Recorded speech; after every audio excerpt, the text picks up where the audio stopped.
বড় বড় ব্যবসায়ীরা আমাদের কাছে টাকার বস্তা নিয়ে এসেছে 5 তারিখের পরে, কিন্তু আমরা ওইদিকে ফিরে তাকাইনি ভাই।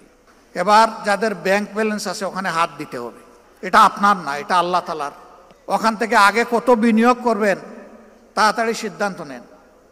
এটা ইনশাআল্লাহ পূর্ব আকাশে মাথা তুলে দুনিয়া শপথ করে দুনিয়াকে মুক্তি দিবে ইনশাআল্লাহ। কিন্তু তার জন্য বিপুল কুরবানি লাগবে। 30-35টা আসনে ইলেকশন করার সময় আমরা যে পরিশ্রম করেছি, যে আর্থিক কুরবানি দিয়েছি, যে পেরেশানি করেছি, এখন যদি তার 10 গুণ আসনে আমাদেরকে নির্বাচন করতে হয় তাহলে ওই জিনিসগুলো 10 গুণ বাড়াতে হবে ইনশাআল্লাহ। পারবেন? অর্ধেক ইনশাআল্লাহ না পুরা ইনশাআল্লাহ? পারবেন কেন? পারতে হবে ইনশাআল্লাহ। এবার যাদের ব্যাংক ব্যালেন্স আছে ওখানে হাত দিতে হবে। এটা আপনার না, এটা আল্লাহ তাআলার। ওখান থেকে আগে কত বিনিয়োগ করবেন তাড়াতাড়ি সিদ্ধান্ত নেন। তবে আমার অভিজ্ঞতা হচ্ছে আমাদের গরিব ভাইয়েরাই ধনী। সচ্ছলরা আমার কথায় রাগ করবেন না, নিজেকে মিলিয়ে নেবেন। মাসে যিনি 5,000 টাকা, 10,000 টাকা, 15,000 টাকা বেতন পান, তারা কঠিন দিনগুলোতে 5, 10, 15,000-এর পুরোটাই দিয়ে দিয়েছে। কিন্তু আমাদের সচ্ছল ভাইয়েরা চিন্তা করেছেন, আমার তো এক মাসে 1 কোটি টাকা, আচ্ছা কত দিলে সবার চাইতে বেশি হবে? আপনি সবার সাথে কম্পিটিশন করতে গেলেন কেন? আল্লাহ আপনাকে যে নিয়ামত দিয়েছেন আপনি আপনার সাথে কম্পিটিশন করেন। তাইলে তো আপনি নিজের উপরে ইনসাফ করতে পারবেন।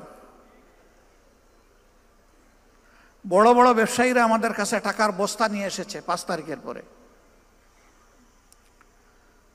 যারা এতদিন কেউ আমাদের নাম সহ্য করতে পারতো না, কেউ ওপেন প্লেসে গালিগালাজ করেছে, কেউ স্বৈরাচারকে সরাসরি সহযোগিতা করেছে, তারাও কেউ কেউ এসেছে, বিভিন্ন কায়দায় এসেছে। কিন্তু আমরা ওইদিকে ফিরে তাকাইনি ভাই। আমরা ওইদিকে তাকালে আমাদের রুহানিয়াত ধ্বংস হয়ে যেত। আঠালের মতো লেগেছিল কেউ কেউ 1 কাপ চা খাওয়ার দাওয়াত। যখন সাড়া দিতে পারলাম না বলে যে 5টা মিনিটের জন্য আসবো, উনার বাসায় যদি 1 কাপ চা খাইতে পারে, এটাও সাড়া দিতে পারলাম না। তারপরে বিশাল এক অ্যামাউন্টের প্রস্তাব দিয়ে পাঠাই দিস। আল্লাহু আকবার। এই ক্ষেত্রে আল্লাহ তাআলাকে ভয় করেছি এবং ধৈর্য ধরার চেষ্টা করেছি। বিভিন্ন হেলিকপ্টারের মালিক আসছে, আয়সা বলছে যে এখন থেকে যখন লাগবে বলবেন, বলার সাথে সাথে পেয়ে যাবেন। হ্যাঁ বলি নাই, বলছি দেখব। এরপরে একই ব্যক্তি বলছেন যে আগামীতে নির্বাচনে আমরা চাই আপনারা বিজয়ী হন।